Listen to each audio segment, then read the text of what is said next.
Na realidade, assim, se tu olhar para o histórico do ensino de línguas, né? Então, nós tínhamos antigamente, que foi como eu aprendi inglês, que eu sou professora de língua estrangeira, sou professora de inglês. Então, quando eu aprendi inglês, eu aprendi pelo método tradicional. Ou seja, tu estudava gramática, tu preenchia lacunas, Decorava muito. decorava e repetia muito. Quando eu comecei a lecionar inglês, em 1985, eu peguei exatamente o boom dos Speech Acts no ensino de língua estrangeira. Então, eu comecei minha carreira no IASES em 85 e o IASES se utilizava naquela época de um material que eles mesmos produziam no Centro de Linguística Aplicada deles em São Paulo, que se chamava English in Brazil. E esse English in Brazil, ele era muito embasado na teoria dos Speech Acts. Então, tu tinha functions. Então, tu não ensinava o inglês isoladamente, tu não ensinava frases descontextualizadas. Todas essas functions que tu ensinavam, elas eram aprendidas dentro de um contexto.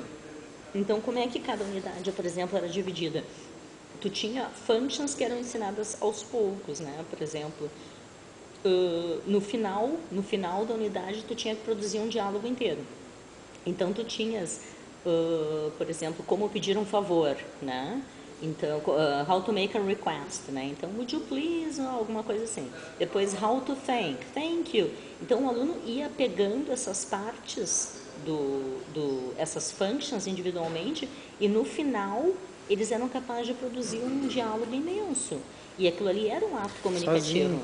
Não de um Sozinho, modo em pair work. apenas repetitivo, assim. Exatamente. Então, no momento que eles se apropriavam das estruturas, eles tinham uma parte mais controlada, porque o que tu fazias? Tu apresentava uma estrutura e dava a eles uma oportunidade deles praticarem aquela estrutura de uma forma mais controlada, né? Então, por exemplo, tu ensinava how to make a request, né? Como fazer um pedido. Então, would you...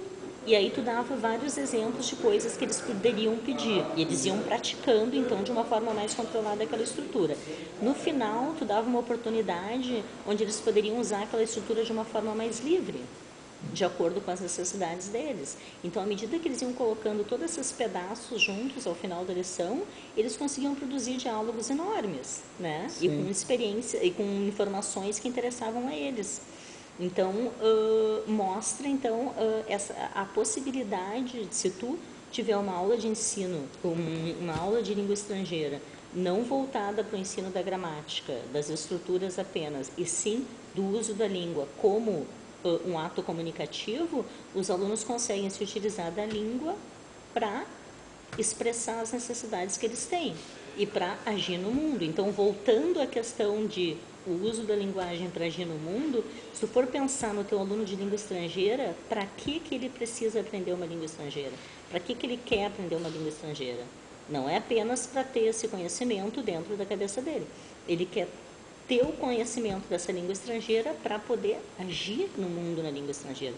Seja ela porque precisa ler, ou porque precisa viajar, ou porque precisa Fazer produzir parte. alguma coisa. Mas sim fazer parte do mundo com essa língua estrangeira. Então, por isso que essa perspectiva da pragmática, ela foi